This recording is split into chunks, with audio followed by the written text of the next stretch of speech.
And what else? What else at the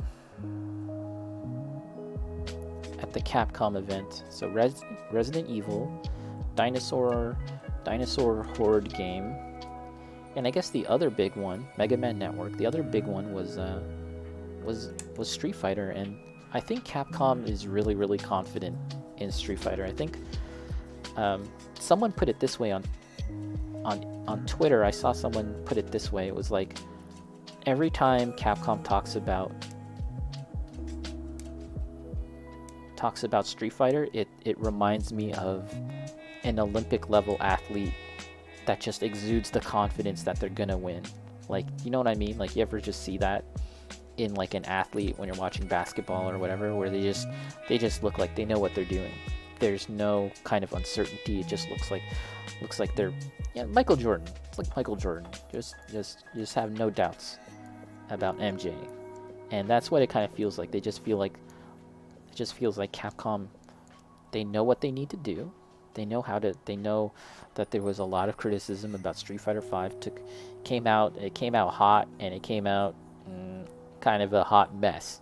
Not hot and heavy, not hot and sexy, but a hot mess. Street Fighter V. And it took a while. The bones of Street Fighter V was solid. It was a solid fighting game. It felt good to play. But it was all the extras. It was all the quality of life stuff. It was all the online functionality. It was all the extras that kind of make a game fun to play and come back to, and all the extra little weird things. It was lacking that. It's lacking that in a big way. And it took many years. It took a long time to kind of get to a point where Street Fighter V became that game that was fully featured, that had all those things. And most people, if you ask them now, are super happy with the game. The very same people that were quite vocal about it and displeased with it, you know, they've kind of turned around and they enjoy it now. But it seems to me like the lessons were learned. They took their lumps over at Capcom, and they fired some people.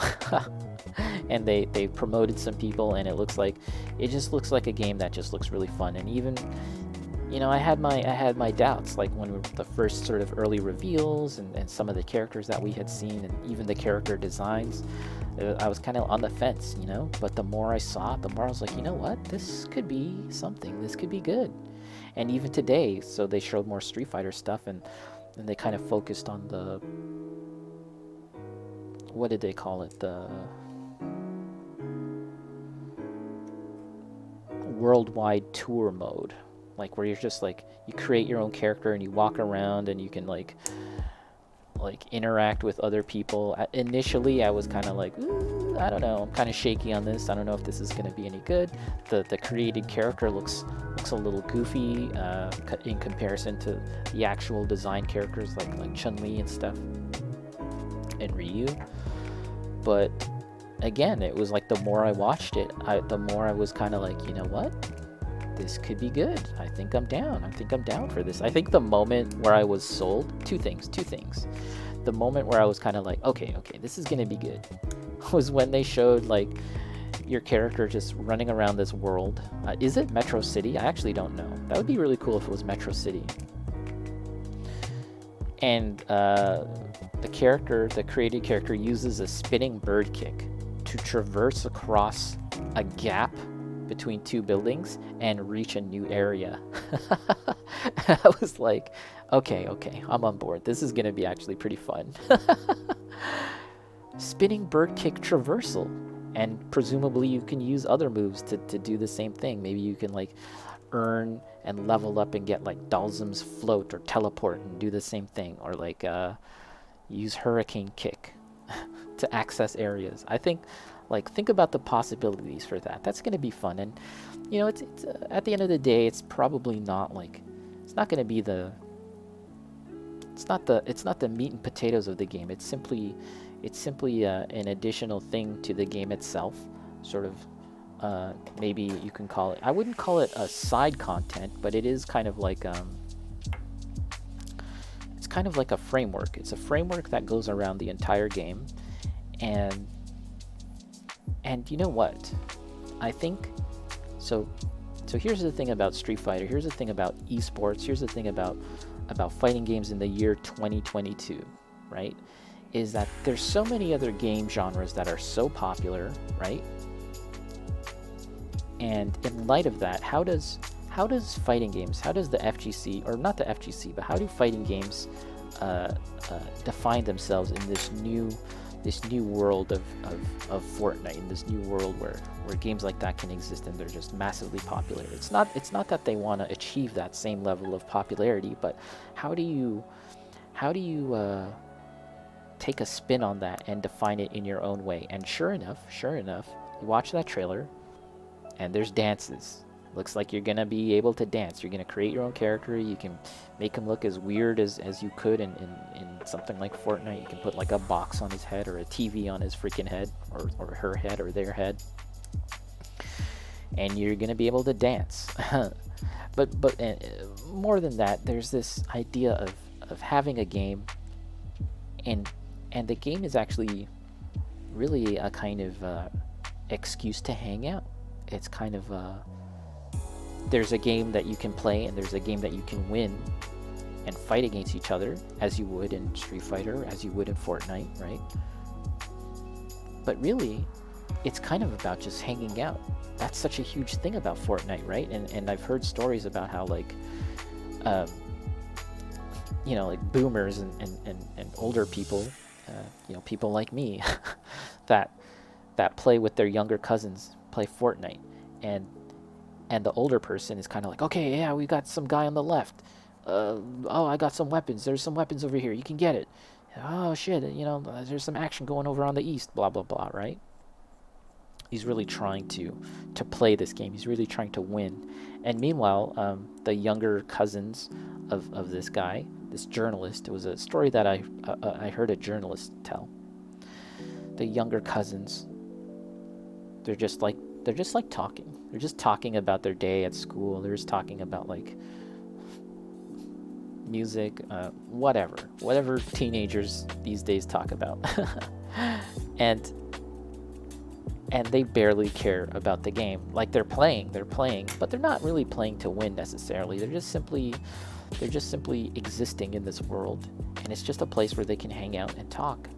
And I think and that's been a hugely successful thing for Fortnite. They have these events where they've got like celebrities, like big time musical acts, like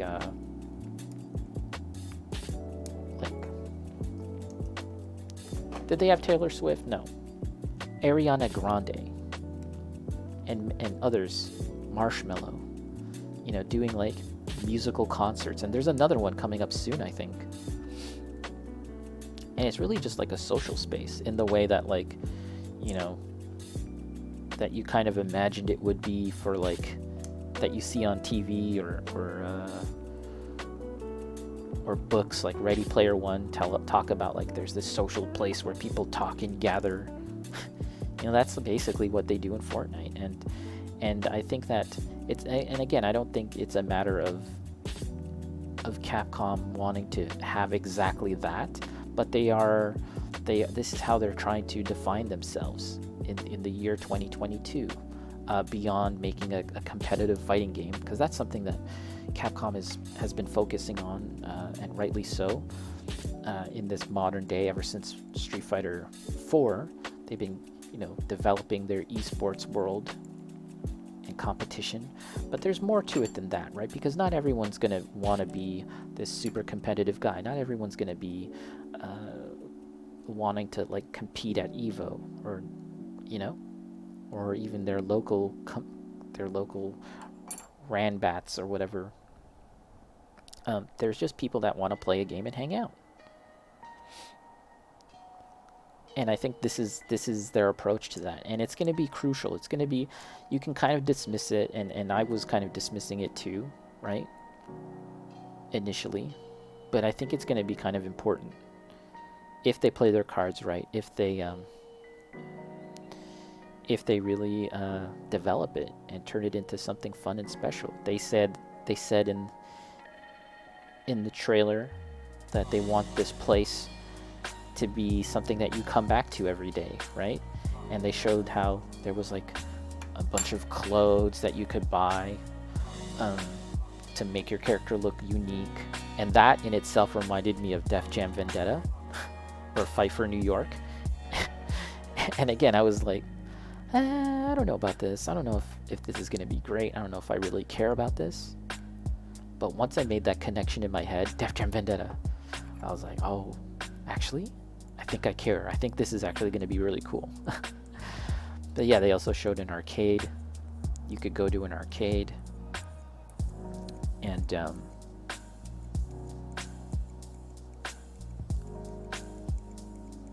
sorry, just kind of focusing on this for a second. You can go into an arcade and they've showed like a number of old Capcom games that you can play, which is really cool, like Street Fighter 2, Super Street Fighter 2, Final Fight, and something called like Magic Sword, I think. And yeah, they said that that's going to be a thing where they haven't fully revealed the games that are going to be a part of it, and maybe it can change. And I don't know how you unlock that, if you have to use real money, if you have to use in-game currency, if it's going to be a rotating list. I don't know. But it sounds fun. It sounds cool. And you can walk up to other players and fight them with your like in-game avatar, and I'm assuming you're going to be able to unlock move sets and use moves like spinning bird kick, and maybe you can make your own character and have them use Shoryuken plus Yoga Flame, you know, weird stuff. Blanca's electricity and 100 hand slaps. Just all manner of odd things that you could do. I'm thinking that's what they're going to be able to do, and sure, why not? Why not? Because yeah, so again, going back to this notion of how is Street Fighter going to sort of define itself in this modern era, and so many games are multiplayer, so many games are collaborative, so many games are have like a community around them, right? But there's something very confrontational about Street Fighter, naturally, of course, just two people beating the crap out of each other, and yet there is this, you know, fighting game community that has existed outside of the game, and it's a real what's the word I'm looking for? It's a community that's been really developed from the grassroots. Do you know what I'm saying? But how do we do something to foster a community within the game? That's the question. And again, I really do think that's their response, you know, this whole community or hub world thing. And if they play their cards right, it could be really cool. That's kind of what I was getting at. I think I had something else to say about it, but I kind of forgot. I think I might come back to it later. But yeah, generally speaking, I'm probably more excited about Street Fighter V than ever, and more to the point, I'm actually kind of excited about video games in general, in a way that I really haven't been all that jazzed about games for a while. You know, maybe once a year there's one or two games that come out and I'm kind of like, oh shit, that looks cool, I'm gonna play that, I'm gonna get that, right? And then the game comes out and you're kind of like, man, I don't know, it's fine, right? But these past few days, we have been seeing a lot of exciting games, again, for my own weird personal tastes, right? And they're coming out within the next year or the year after that. And I'm really excited. I'm really excited for games in a way that I haven't been for a very long time. It's so cool. It's so cool to have that feeling. And there's something about, you know, this time of season where everything feels really, really fresh. Oh, I realized I gotta put something. Yeah, there's something about, like, really exciting about this season that, you know, we're kind of moving into the fall months, which can be sometimes a bit of a bummer, but between that and some really exciting game news, I am excited.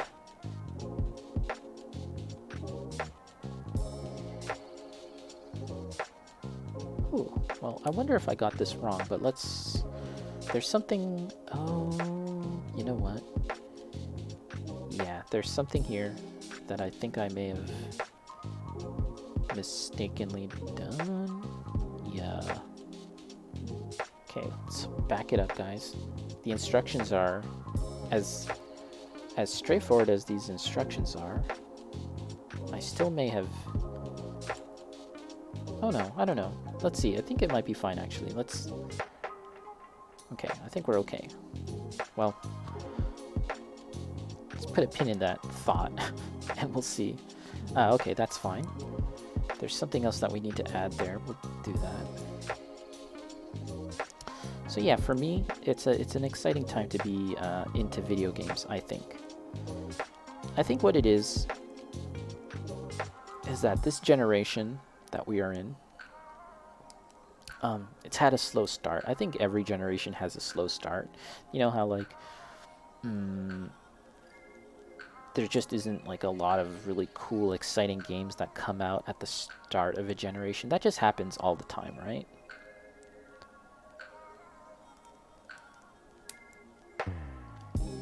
But because of the situation with the world, blah, blah, blah, you guys know, it's kind of made matters even worse. It's kind of like